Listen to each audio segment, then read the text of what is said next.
Chapter 14. The Diamond Necklace. A long time ago, one of the most pretty and charming girls was born. Her grace and beauty were so great that she was meant to live a luxurious life, wearing beautiful clothes, expensive jewelry, and residing in a big mansion. She could have easily been taken as a lady of great wealth, but it seemed that fate played a trick on her and she was born into a poor family. They had no dowry for her. She finally married a little clerk, Loisel, in the Ministry of Education. Madame Loisel, as she came to be called, was very unhappy with her life. She believed that though she was born beautiful and clever, fate, by not making her born in a rich household and married into a richer one, had played a cruel joke. She imagined vast salons decorated with antique silks, exquisite pieces of furniture supporting priceless ornaments, where she could give big parties. She wished to live a life that would complement her beauty, and when she and her husband sat down for dinner, while her husband exclaimed delightedly, "Aha, broth! What could be better?" she imagined delicate meals served on silver plates. Madame Loisel had no fine clothes, no jewels, nothing, and these were the only things she loved. She had a rich friend, an old school friend whom she refused to visit, because she felt sorry for herself after meeting her own friend. One evening her husband came home with an exultant air, holding a large envelope in his hand. "Here's something for you," he said. Swiftly she tore the paper and drew out a printed card on which were these words: "The Minister of Education and Madame Ramponneau request the pleasure of the company of Monsieur and Madame Loisel at the Ministry on the evening of Monday, January the 18th. Instead of being delighted, as her husband hoped, she flung the invitation across the table, murmuring, "What do you want me to do with this?" "Why, darling, I thought you'd be pleased. You never go out, and this is a great occasion. I had tremendous trouble to get it. Everyone wants one. It's very select, and very few go to the clerks. You'll see all the really big people there."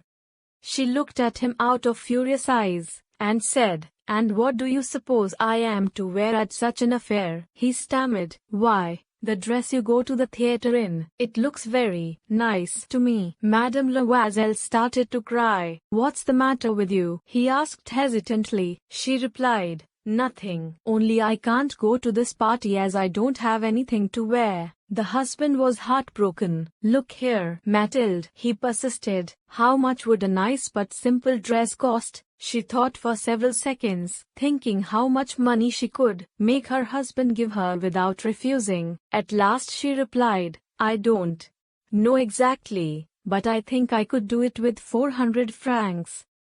He grew slightly pale, for this was exactly the amount he had been saving for a gun. Nevertheless, he said, "Very well, I'll give you 400 francs. The day of the party drew near, and Madame Loisel seemed anxious. One evening her husband said to her, "What's the matter with you? You've been behaving very oddly." "I'm utterly miserable because I don't have any jewelry to wear with it." "How stupid you are!" exclaimed her husband.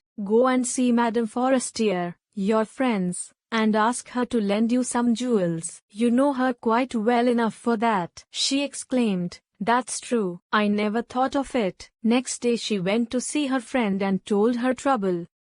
Madame Forestier took Madame Loisel to her dressing room and said, "Choose, my dear." Madame Loisel finally chose a superb diamond necklace which she wore with her gown. She was the center of attraction at the party. Everyone noticed her. All men wanted to dance with her. All the ladies praised her. She received many compliments. Madame Loisel felt truly happy and thankful for the first time in her life. When they reached home, she discovered that the borrowed diamond necklace was missing. They looked everywhere but could not find it. Scared of going to the prison, they sold everything they had and borrowed money to raise 36,000 francs to buy a replacement. The husband worked 2 jobs.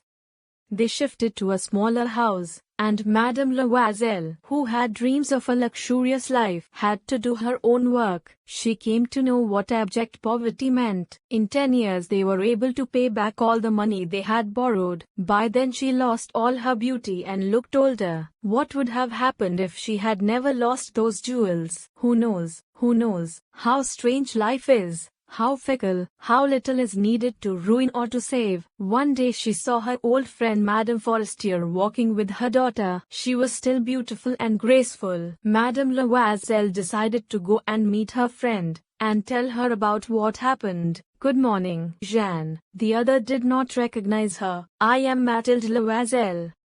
Oh, my poor Mathilde. How you have changed. Yes, I've had some hard times since I saw you last. And many sorrows. And all on your account. On my account. How was that? You remember the diamond necklace you lent me for the ball at the ministry? Yes, well, I lost it. How could you? Why, you brought it back. I brought you another one just like it. And for the last 10 years we have been paying for it. You realize it wasn't easy for us. We had no money. Well, it's paid for at last.